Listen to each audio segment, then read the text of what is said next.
Okay, hi guys, my name is Shelby, and welcome to Voice for the Vanished.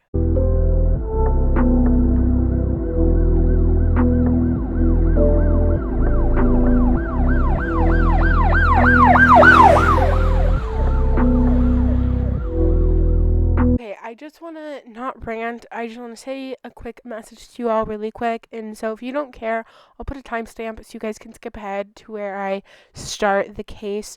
But I hope you all had very happy holidays if you celebrate anything, or just a wonderful December and New Year.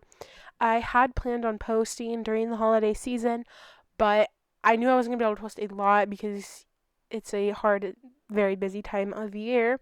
But it ended up just all flying by so fast. I did not have time to do a video at all, and I feel terrible. Christmas Eve and then Christmas, and then it had my birthday and New Year's. It all happened really fast, and I got sick, which I don't know if you can hear it in my voice, but I'm just now getting over it. I got sick the day after my birthday, and so it was not it was not a great time. But I'm very happy to be back. I've been very stressed and sad that I was not able to post. It's been very hard on me because I just felt terrible. This is what makes me the happiest, and I felt like I was neglecting doing it. But I'm very happy to be back. I plan on posting just as much as before and getting back into the groove. So, without further ado, let's get into today's case. Meet 7-year-old JJ and 17-year-old Tylee. Tylee, I believe, is how you pronounce her name. I actually heard about this case right before I stopped posting during the Christmas, season. And when I came back to find a case, I was scrolling through different news articles, thinking I wouldn't see any faces that I had seen, and saw these kids again, and I thought the worst. There was an update, and not a good update. But there's not really an update. It's just kind of this information that is psychotic.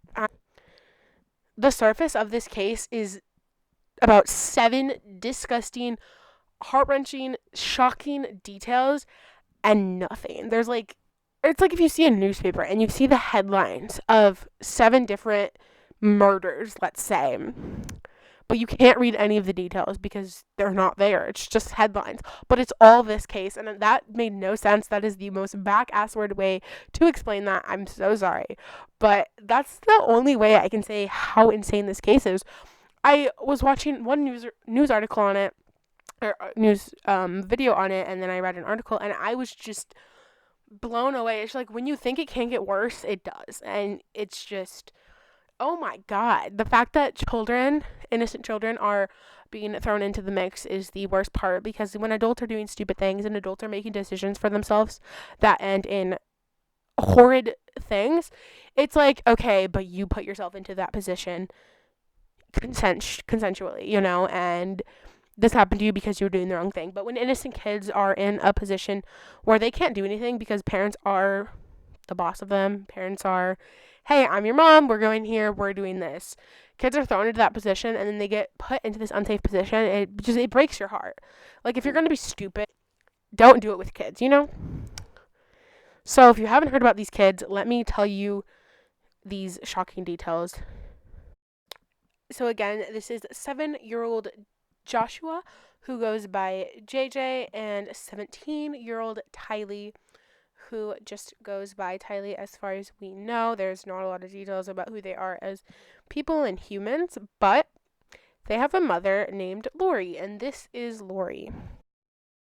On the surface, you wouldn't think anything different about this family of 3. I mean, they seem pretty normal from the looks of it, but as everyone knows, looks mean absolutely nothing.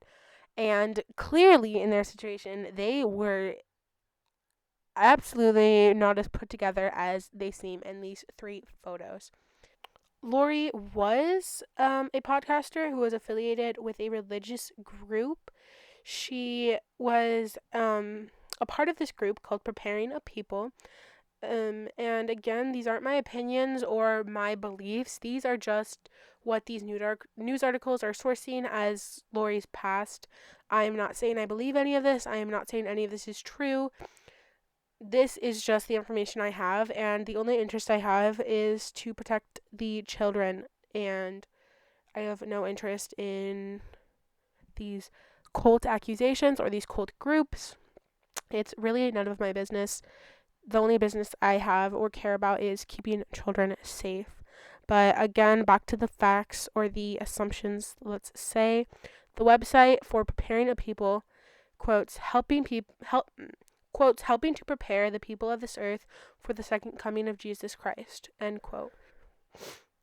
Preparing a People has posted this statement on his website, and Michael James, who runs the website, strongly denied to East Idaho News that the group is a quote-unquote cult. They do not believe that their group is a cult, but to some people this is cult-like behavior, but it is just a fact of a group that she was a part of, and it's a detail that does go along with her life, which is important to her case of her missing children.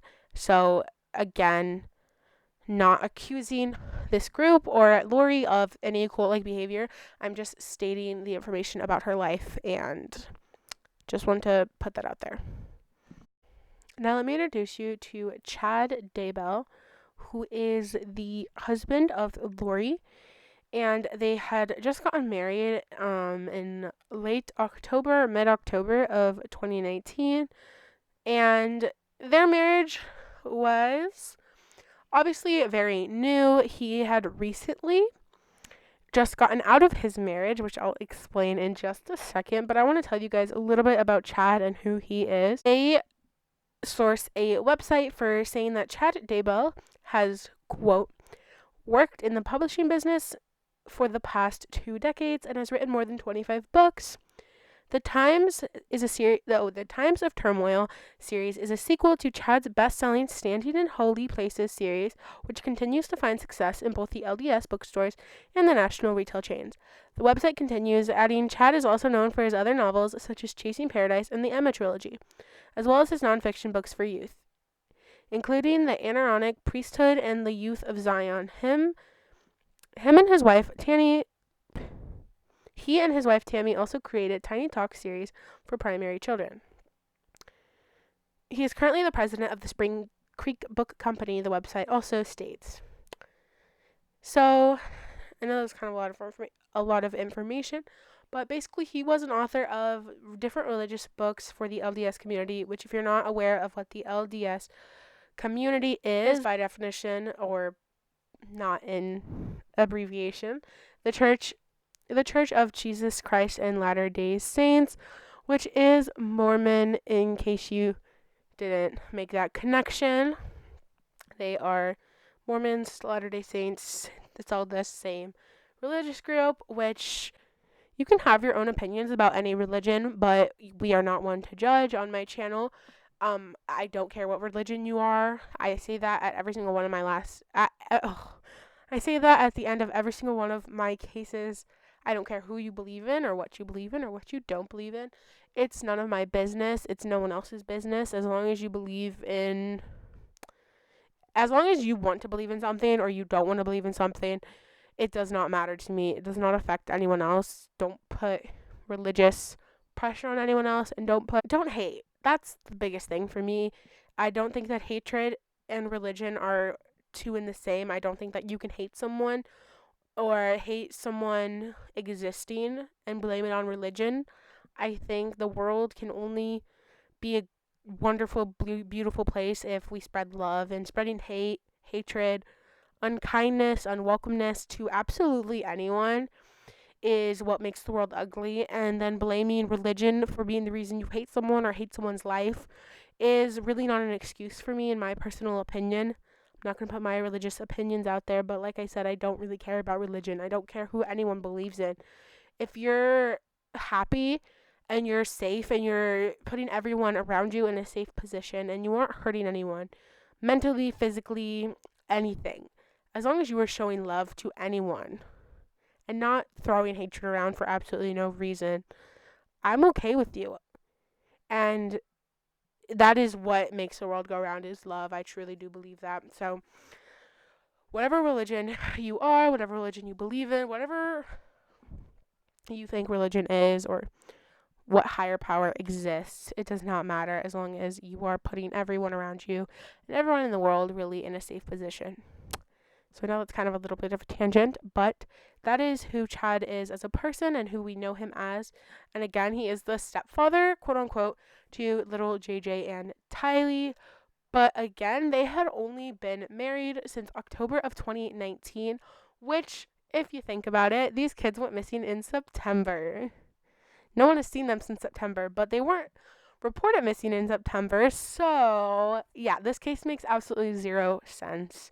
I know I'm kind of going all over the place, but this is how this case is. And it's not the best way to explain it. I mean, I think it actually is the best way to explain it. I just don't think there's a good way to explain anything in this case. So, I hope you guys are understanding all the details. May 4th, 1970, Pasadena, California. Ronald and Phyllis Cooper Douglas had a little baby girl named Tammy. This is Tammy. In 1990, March 9th of 1990 specifically, Chad Daybell, and Tammy were married. Very happily married, according to just one source that I can find. They were married from 1990 until 2019, which is a pretty long marriage when it was abruptly ended by Tammy's passing. There are not many details on Tammy's passing, as it is still a very open case, but according to family members, she had been found deceased in her bed on the morning of October 19th, 2019 in Salem, Idaho. Again, they didn't think much of it at the time, as there was no proof or something outstanding to show that she had been hurt or foul play was involved. So at the time her death was considered just of natural causes, which again might turn some heads because she is so young, but that's what it was originally reported as. But when people took a closer look at it, they decided to exhume her body and then marked it as suspicious, which is still an open case, and there are not more details on what has come of that, or if there is more details that have come of her death and the investigation towards that. But her death being reinvestigated is what started up this entire case and the disappearance of JJ and Tylee. Obviously, what makes this so incredibly odd is that Chad and Tammy were married from 1990 until her abrupt passing in just October of 2019. So for Chad to get remarried that same month, just a couple of weeks after his wife of years dies unexpectedly, is going to raise so many heads. I mean, what? It's just, it turns your stomach in such a weird way, but he did. So Chad and Laurie were married within the same month that Tammy did die. But before we get into the details of what happened after Tammy's death was revealed as suspicious, let's talk about Laurie's ex-husbands. Yes, husbands, as in plural. Laurie's first husband, according to this news article, Joseph Anthony Ryan, who was the father of Tylee, who is, again, the 17-year-old daughter of Laurie, also died. He died very young of a heart attack in 2018, and his body was cremated and could not be exhumed. Which, is it suspicious? Possibly. Is it linked to this? Possibly. Is it just a coincidence? And it is very possible that it was a different freak accident and this man died young of a heart attack, not any so related to these new events.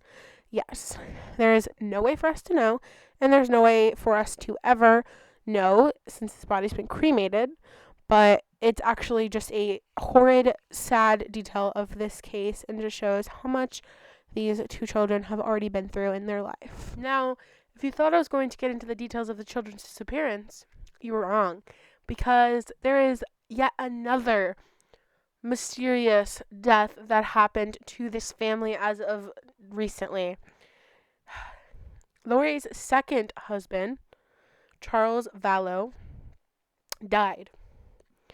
No, actually, he was murdered on July 11th, 2019 in Chandler, Arizona. There is no question whether he was murdered or not. He was murdered by Laurie's brother. Time reported that Charles, who was Laurie's second husband at the time, of course, was at the home to pick up his son and later engaged in a fight with Laurie. Laurie's brother, so Charles's brother-in-law, stepped in because he was also at the home and intervened in his sister's defense, and he said that he feared the argument would escalate into a physical altercation. That led to Charles and Laurie's brother being involved in a fight. At one point, the article says that police believe that Charles hit the brother-in-law over the head with a baseball bat before he was shot in the head and murdered. The reason this case is so fishy still, the murder of Charles, is because, yet again, another mysterious death. I'm telling you guys, every time I watched this, every time I read another freaking sentence of another death, my eyes were just like, what the beep. The reason this case can't go as deep in as it maybe wants to is that just a couple months later, Laurie's brother, so the one who murdered Charles, died. And nowhere online can I find how he died or whether it was suspicious, whether he was murdered, whether they think it was involved in this at all. There is no details. A lot of articles refer to it as they don't know, or he's just dead and that's a fact and that's all they have. But he's dead. So how many dead people can we link to this case already? We have Tammy, who is Chad's ex-wife. We have Charles, who is Laurie's ex-husband, both dying the same year that they get married. Also, Laurie's other ex-husband, also dead. Laurie's brother, dead. According to Laurie, her daughter is dead, but again, we have reason to believe she's very much not dead. And we haven't even gotten to the missing children, so I'm sorry I sound so frank. It blows my mind that so many adults can do this and be in such a sticky, messy situation and involve kids. Like, it blows my mind. So let's get into the actual disappearance of these children. It is very fishy, the details of the kids' disappearance, but it does say that different family members called the family, I believe, and maybe contacted authorities, saying that they had not heard from JJ or Tylee in months. Since September specifically, no one had heard from either of them. But like I said, Laurie and Chad were both going around telling people that Tylee died and that Laurie didn't have any other children. So they were basically setting it up as they never existed. I mean, Tylee did exist, but she was dead at 17 somehow. And Joshua didn't exist, which isn't the case. They were both very much alive in their care and are just missing. Neither Chad or Laurie reported them as missing until the police came knocking on their door to look more into Tammy's death. When police questioned them about Tylee and JJ, they said that JJ specifically was staying at a family's home in Arizona, but I don't know exactly the details of this, if the police went and checked that family out or they even gave the family's name, address, or contact information. But as far as I know, they just believe that this was a flat-out lie to save their own asses. This was on November 29th of 2019, and police showed up knocking at their door the very next day with search warrants and arrest warrants, I believe, for the both of them, maybe just search warrants. And they were gone. They had fled. They got the F out of there and are missing. They are considered missing people as of now. And what the actual hell? This is a tangled web of lies, murder, corruption, abuse, just a disgusting mess. And some people look at it and can immediately say, yeah, it's cult-like behavior. And maybe it is. Maybe it is by a book, cult-like behavior, cult-like signs. Maybe they are a part of a cult, and this is all a part of that. But maybe it's not. Who cares, actually? In this sense, I mean, I think finding the children, knowing what has happened to the children, knowing if they are okay, getting them to safety, if that is possible, should be the number one concern. And then dealing with the murders and the parents and getting them the justice that they deserve should be next. I think unraveling the story and untangling the web is, yes, going to be extremely interesting and shocking at every turn. And maybe this is going to be a huge case that people remember forever. But none of that matters now. Right now, we should only be focusing and remembering these children's faces and getting them to safety. They are the innocent, just bystanders in all of this. At only 17 and 7, they have both lost their biological fathers. And God knows what they have seen, what they have heard, what they have been told, what they've been forced to do, what they've been around. There's no say what has happened. And as far as where they're at, or if they are alive, is obviously unknown. They're missing children, but I think they are alive. I think the way the police are setting up articles and the way the police are giving us information, that they do believe that they are alive. And it is possible to get them to safety, and it is possible to get them out of whatever situation they're in. That's just what I can see from the articles and the way they're paraphrasing these things. I mean, they're searching for them like they're alive. But again, they always have to search for anyone as if they could be deceased. My main concern and my main focus for this video is these children and finding them and putting them in the number one most wanted spot, if that makes sense. Physically describing the two of them, JJ, his real name is Joshua Vallow, was born on May 25th, 2012. He is 7 years old and a boy. He is white with brown hair and brown eyes. He is 4 feet tall and about 50 pounds. It is also stated just a few times that he has autism, but it is not in every article, which kind of makes me question what news sources are putting out there. I'm not questioning whether he has autism or not. I think that they're doing the best they can with what they have. I mean, the person who should know them the best is not talking to them, so they're creating missing children's flyers without their parents, essentially. So I think the police are doing the best they can. And so it's possible that he has high functioning autism, and maybe that's why articles aren't discussing it as much, but it does state that he is autistic on the NCMEC website, National Center for Missing and Exploited Children. Tylee was born on September 24th, 2002, making her barely 17 years old. She is a girl with blonde hair and blue eyes, standing at about 5 feet tall and 160 pounds. They were last seen in Rexburg, Idaho, and are considered in danger. It is very possible that they have been put in a situation that is not safe. They're with people who are not safe. They're with people who do not have the best interest for them, even if that is their biological mother. There's no say what they've been through, what they've done, like I said, and it is imperative that we find them and we keep them safe and we just protect these babies at all costs. I hope I explained this case as best I could. That is all the details I really have for it so far. I'm sure as this case goes on, there's going to be many pages of notes for this case, but that is all the information I have now. So if you guys could please share their faces, share their story, and get everyone memorizing their faces, especially people in the areas that they've been seen, or not the areas they've been seen in, the areas that they've been known to affiliate in. Arizona, Idaho, they really could be anywhere at this point.